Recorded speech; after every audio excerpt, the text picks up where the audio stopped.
Crazy ഹാക്സിലേക്ക് എല്ലാവർക്കും സ്വാഗതം. ഞാനിന്ന് വന്നിരിക്കുന്നത് നല്ല കിടുക്കാച്ച് ടേസ്റ്റുള്ള പണ്ട് നമ്മുടെ അമ്മമാർ നമുക്കുണ്ടാക്കി തന്നിരുന്ന അടിപൊളി ടേസ്റ്റുള്ള ഗോതമ്പ് പൊടിയും പഴവും വെച്ചിട്ടുള്ള ഒരു അപ്പമാണ്. അപ്പോൾ ഈ വീഡിയോ നിങ്ങൾക്ക് ഉറപ്പായിട്ടും ഇഷ്ടപ്പെടുവാണെങ്കിൽ നിങ്ങൾ ഉറപ്പായിട്ടും സബ്സ്ക്രൈബ് ചെയ്യാനും ലൈക്ക് ചെയ്യാനും കമൻറ്റ് ചെയ്യാനും മറക്കരുത്. അപ്പോൾ നമുക്ക് തുടങ്ങാം. അപ്പോൾ അതിനായിട്ട് നമുക്ക് വേണ്ടത് നന്നായിട്ട് പഴുത്ത ചെറുപഴമാണ്. അപ്പോൾ ഞാനിവിടെ എടുത്തിരിക്കുന്നത് പാളയംകുടം പഴമാണ്. അത് 5 എണ്ണം എടുത്തിട്ടുണ്ട്. അപ്പോൾ ഈ ചെറുപഴം ഇല്ലെങ്കിൽ മാത്രം നേന്ത്രപ്പഴം എടുക്കുക. ഇത് നമുക്കൊന്ന് തൊലിയൊക്കെ കളഞ്ഞ് കൊണ്ടുവരാം. അപ്പോൾ നമ്മൾ പഴമൊക്കെ റെഡിയാക്കി എടുത്തിട്ടുണ്ട്. ഇനി നമുക്ക് ഇതേപോലെ ഒരു കയ്യിൽ വെച്ചിട്ട് ചെറുതായിട്ടൊന്ന് കട്ട് ചെയ്ത് കൊടുക്കാം. അപ്പോൾ ഇത് നമ്മൾ മിക്സിയുടെ ബ്ലെൻഡറിലിട്ട് നമ്മളിത് അരച്ചെടുക്കാൻ നിൽക്കരുത്. അപ്പോൾ അതങ്ങോട്ട് വല്ലാണ്ട് അങ്ങോട്ട് അരഞ്ഞു പോകും. നമുക്ക് അങ്ങനെ വേണ്ട, ചെറുതായിട്ടൊന്ന് കടിക്കാൻ കിട്ടണം. അപ്പോൾ ആ ഒരു രീതിയിൽ നമുക്ക് ഇങ്ങനെ ചെയ്തെടുക്കാം മതി.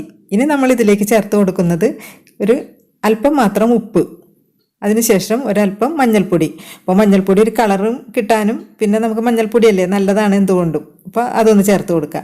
പിന്നെ ഞാനിതിലേക്ക് ചേർത്ത് കൊടുക്കുന്നത് അയമോദകമാണ്, അജ്വൈനില്ലേ. അപ്പോൾ അതൊരല്പം പഞ്ചസാര ചേർത്തിട്ട് ഒന്ന് വറുത്തതിന് ശേഷം ഒന്ന് പൊടിച്ചെടുത്ത അയമോദകമാണിത്. അത് ഒരു ചെറിയ ടീസ്പൂണോളം ഉണ്ട്, അത് ഇട്ട് കൊടുക്കുക.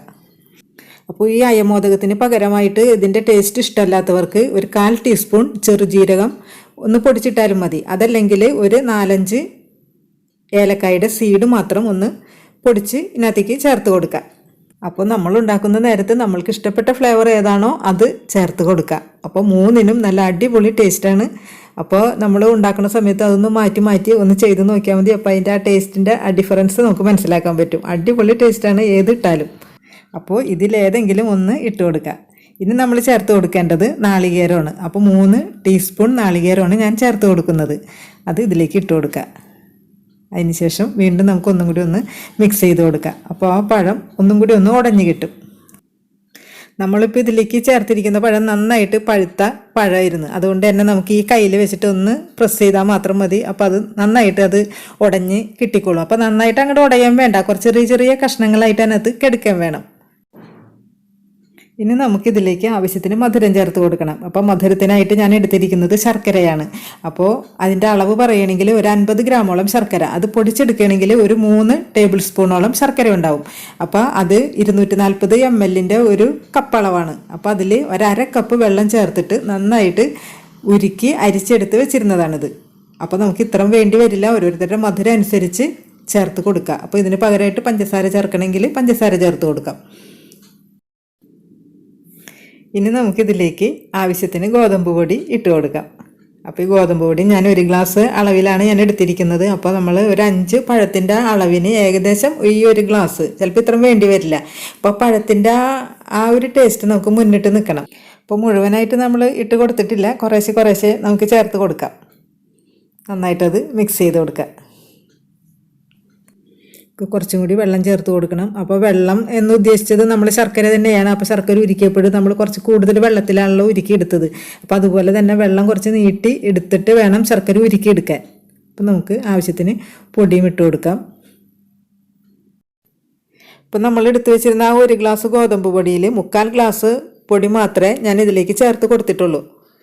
അതിനുശേഷം നന്നായിട്ടൊന്ന് വീണ്ടും മിക്സ് ചെയ്ത് കൊടുക്കുക. അപ്പോൾ നന്നായിട്ട് അങ്ങോട്ട് മിക്സ് ചെയ്യണമെന്നില്ല, ഇതുപോലെ ചെറിയൊരു ആ പഴത്തിൻ്റെ ഓരോ പീസുകളായിട്ട് ഇങ്ങനെ കിടന്നോട്ടെ. അപ്പോൾ നമ്മൾക്കത് ആ പലഹാരം ഉണ്ടാക്കി നമ്മളത് കഴിക്കുന്ന സമയത്ത് നല്ലൊരു ടേസ്റ്റ് നമുക്ക് കിട്ടും, അതൊന്ന് കടിക്കാൻ കിട്ടുമ്പോൾ. ഇപ്പം നമ്മളിതിലേക്ക് ചേർത്തിരിക്കുന്ന പഴത്തിന് നല്ല മധുരമുള്ള പഴമായിരുന്നു. അപ്പോൾ അതുകൊണ്ട് തന്നെ എനിക്ക് ആ 50 ഗ്രാം ശർക്കര മുഴുവനായിട്ട് വേണ്ടി വന്നില്ല. അപ്പോൾ അതിൽ ബാക്കി വന്നിട്ടുണ്ട്. അപ്പോൾ നിങ്ങൾക്ക് നല്ല മധുരം ഒരുപാട് വേണമെന്നുണ്ടെങ്കിൽ നമ്മൾ ആ ശർക്കര ഉരുക്കുന്ന സമയത്ത് 1/2 കപ്പ് വെള്ളത്തിന് പകരം 1/4 കപ്പ് വെള്ളം ഒഴിച്ചിട്ട് ഉരുക്കിയെടുത്താൽ മതി. അപ്പോൾ അതുപോലെ തന്നെ നമ്മളെടുത്തിരുന്ന 1 ഗ്ലാസ് ഗോതമ്പ് പൊടിയിൽ 1/4 ഗ്ലാസ് ഗോതമ്പ് പൊടി വീണ്ടും ബാക്കി വന്നിട്ടുണ്ട്. അപ്പോൾ അത് ഞാനിത് ചേർക്കുന്നില്ല. അപ്പോൾ നിങ്ങൾ ചെയ്യുമ്പോൾ 1 ഗ്ലാസ് അളവിലാണ് ഗോതമ്പ് പൊടി എടുക്കുന്നതെങ്കിൽ നമ്മളെടുത്ത 5 ചെറുപഴത്തിന് പകരമായിട്ട് 6 പഴം എടുക്കുക. എന്നാലേ നമ്മൾ ഉദ്ദേശിക്കുന്ന ആ കറക്റ്റ് ടേസ്റ്റ് നമുക്ക് കിട്ടുള്ളൂ. ഇനി നമുക്ക് വേണ്ടത് ഇതുപോലുള്ളൊരു വാഴയിലയാണ്. അപ്പോൾ വാഴയില ഇല്ലെങ്കിൽ നമുക്ക് നേരിട്ടും ചുട്ടെടുക്കാം. അപ്പോൾ വാഴയില ഉണ്ടെങ്കിൽ നമുക്ക് ഇതുപോലെ എടുത്തിട്ട് ഒരല്പം വെളിച്ചെണ്ണ ഒന്ന് ഇതേപോലെ ഒന്ന് തൂക്കി കൊടുക്കാം. അതിനുശേഷം നമ്മൾ എടുത്തു വെച്ചിരുന്ന ഈ അപ്പത്തിൻ്റെ മിക്സ് ഒരു 2 സ്പൂൺ ഇട്ട് കൊടുക്കുക. അതിനുശേഷം ഒന്ന് പരത്തി കൊടുക്കുക. ഇത്ര മതി. ഇത് നമുക്കിനി വേറൊരു പ്ലേറ്റിലേക്ക് മാറ്റി വയ്ക്കാം.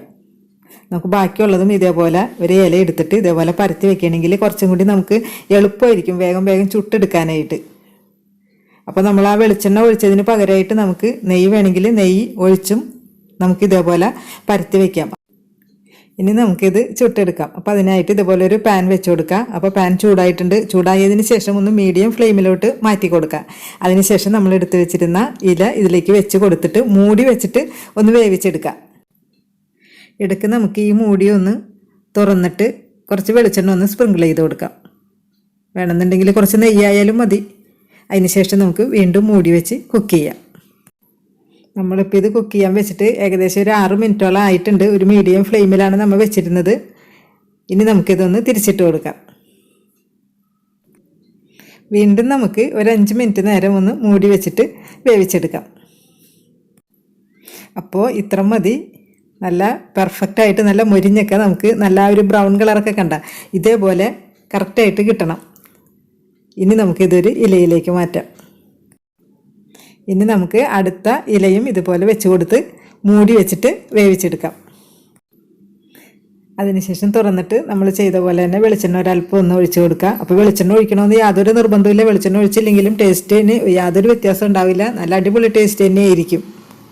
അപ്പോൾ അടുത്തതും നമ്മളുടെ റെഡി ആയിട്ടുണ്ട്. വീണ്ടും തിരിച്ചിടാം. ഒന്നും കൂടി ഒന്ന് മൂടി വയ്ക്കുക. അടുത്ത അപ്പവും റെഡി ആയിട്ടുണ്ട്. നല്ല കറക്റ്റായിട്ട് തന്നെ നമുക്ക് കിട്ടിയിട്ടുണ്ട്. നല്ല അടിപൊളി ടേസ്റ്റുള്ള ഈ അപ്പം എല്ലാവർക്കും ഇഷ്ടപ്പെടുമെന്ന് എനിക്ക് ഉറപ്പുണ്ട്. അപ്പോൾ ഇതുപോലെ നമുക്ക് ഓരോന്നും ചുട്ടെടുക്കാം. അപ്പം ഞാൻ എല്ലാ അപ്പവും ഇവിടെ ചുട്ടെടുത്തിട്ടുണ്ട്. നല്ല പെർഫെക്റ്റ് ആയിട്ട് തന്നെ നമുക്ക് കിട്ടിയിട്ടുണ്ട്. അടിപൊളി ടേസ്റ്റാണ് ഇതിന്. എല്ലാവരും ഇതുപോലെ ഒന്ന് ഉണ്ടാക്കി നോക്കണം. ഞാനൊക്കെ ചെറുപ്പകാലത്ത് ഒരുപാട് കഴിച്ചിട്ടുള്ള ഒരു അപ്പമാണിത്. പണ്ടൊക്കെ സ്കൂൾ വിട്ട് വിശന്ന് നല്ല മഴയൊക്കെ കൊണ്ട് നമ്മൾ വീട്ടിൽ വരുന്ന സമയത്ത് അമ്മ ഉണ്ടാക്കി വെച്ചിട്ടുണ്ടാവും ഇതുപോലുള്ള അപ്പം. അപ്പോൾ വളരെ ടേസ്റ്റോട് കൂടിയാണ് അന്ന് നമ്മളിത് കഴിച്ചിരുന്നത്. മഴയുടെ കാര്യം പറഞ്ഞപ്പോഴാണ് ഞാൻ ഒരു കാര്യം ഓർത്തത്. കഴിഞ്ഞ ഒരു വീഡിയോയിൽ ഞാനിങ്ങനെ മഴയത്ത് കഴിക്കാൻ പറ്റിയ ഒരു അപ്പത്തിനെ കുറിച്ച് പറഞ്ഞപ്പോൾ ഒരാൾ കമൻറ്റ് ചെയ്തിട്ടുണ്ടായിരുന്നു, മഴയത്ത് ഇങ്ങനത്തെ അപ്പമല്ല കഴിക്കേണ്ടത്, കുറിക്കാൻ പറ്റിയ കടലയോ കപ്പലണ്ടിയോ അങ്ങനെയുള്ള സാധനങ്ങളാണ് നമ്മൾ മഴയത്ത് കുറിക്കേണ്ടതെന്ന്. അദ്ദേഹം പറഞ്ഞത് ശരിയാണ്. പക്ഷെ ഞാൻ ഉദ്ദേശിച്ചത് മഴയിൽ നമുക്കൊരു വിശപ്പുണ്ട്, ആ വിശപ്പാണ് ഞാൻ ഉദ്ദേശിച്ചത്. ആ വിശപ്പ് മാറിയാലല്ലേ നമുക്ക് മഴ ആസ്വദിക്കാൻ പറ്റുള്ളൂ. അപ്പോൾ വീഡിയോ എല്ലാവർക്കും ഇഷ്ടപ്പെട്ടെന്ന് കരുതുന്നു. ഇഷ്ടപ്പെടുവാണെങ്കിൽ നിങ്ങൾ ഉറപ്പായിട്ടും സബ്സ്ക്രൈബ് ചെയ്യാനും ലൈക്ക് ചെയ്യാനും കമൻറ്റ് ചെയ്യാനും മറക്കരുത്. അപ്പോൾ നമുക്ക് നല്ലൊരു വീഡിയോ ആയിട്ട് വീണ്ടും വരാം. അതുവരേക്കും എല്ലാവരും ഹാപ്പി ആയിട്ടിരിക്കുക, സേഫ് ആയിട്ടിരിക്കുക. ടാറ്റാ.